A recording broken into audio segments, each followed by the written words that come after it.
చెప్పండి. నేను ఇంకా బంజారాహిల్స్ రోడ్ నెంబర్ 10 నుంచి వచ్చాను. నా పేరు అనురాధ.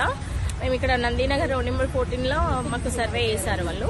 మేము మామూలుగా స్టిక్కర్స్ పెట్టడానికి వెళ్ళాము. మాకు స్టిక్కర్స్ పెట్టడానికి వాళ్ళు చాలా క్వశ్చన్స్ అడుగుతున్నారు. ఒకే క్వశ్చన్స్ కి ఆన్సర్స్ ఇస్తున్నాం మేము. ఆ క్వశ్చన్స్ పెట్టడానికి మాకేమి ఇస్తున్నారు, సీఎం సార్ మాకు వచ్చేసి ఏం చేశాడు, మాకు ఆల్రెడీ ప్రజాపాలన అనేసి ఒక తీసుకెళ్లారు.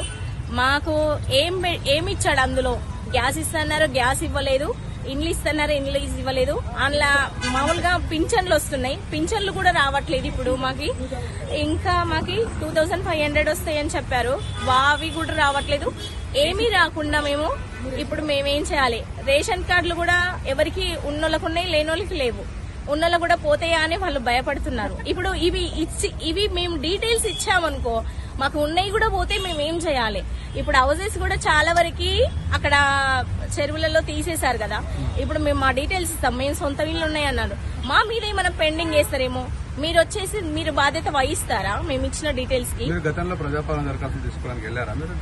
మేము దరఖాస్తులు కూర్చున్నాం, చాలా వరకు కూర్చున్నాం, చేశారు కూడా, చేసాము, ఇచ్చాము, మావి కూడా ఇచ్చాము. మాకు ఏమొచ్చినాయి మాకు అసలు వాళ్ళు బ్యాడ్ వర్డ్స్ వాడండి.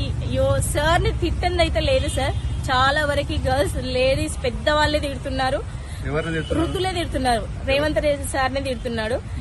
మేము ఇస్తారమ్మా, కంపల్సరీ చూస్తాము, దానికోసమే ఈ డీటెయిల్స్ కూడా తీసుకుంటున్నారు అని చెప్పినా ఇవ్వరు. ఇంకా ఉండేది ఆయన ఇంకా 3 సంవత్సరాలే కదా, ఆ 3 సంవత్సరాలలో కూడా ఇంకా మళ్ళీ వేస్తామా మేము, మళ్ళీ చూసుకుంటాంలే, ఆయన ఇప్పటిదాకా మమ్మల్ని చూసుకున్నాడుగా, మేము కూడా చూసుకుంటామా అని తిట్టనోళ్ళు లేరు సార్ వాళ్ళు. సార్ సార్ సర్వే చేస్తున్నారు. సర్వే చేసినప్పుడు మనకు దేని గురించి అయితే పెడుతున్నారు, విద్య అన్నప్పుడు పిల్లలు ఏం చదువుకుంటున్నారు, వాళ్ళకి యూజింగ్ కావాలి సార్, కంపల్సరీ వాళ్ళకి యూజ్ వచ్చేది.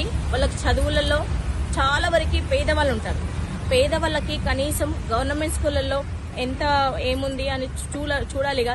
ఇంతవరకు చూసారో లేదో నాకైతే తెలియదు, కానీ కంపల్సరీ పేదవాళ్ళకి సహాయం చేయాలి. విద్యలో గాని ఆర్థికంగా గాని చాలా మంది లేని వాళ్ళు ఉంటారు, వాళ్ళకు కూడా సహాయం చేయాలి సార్.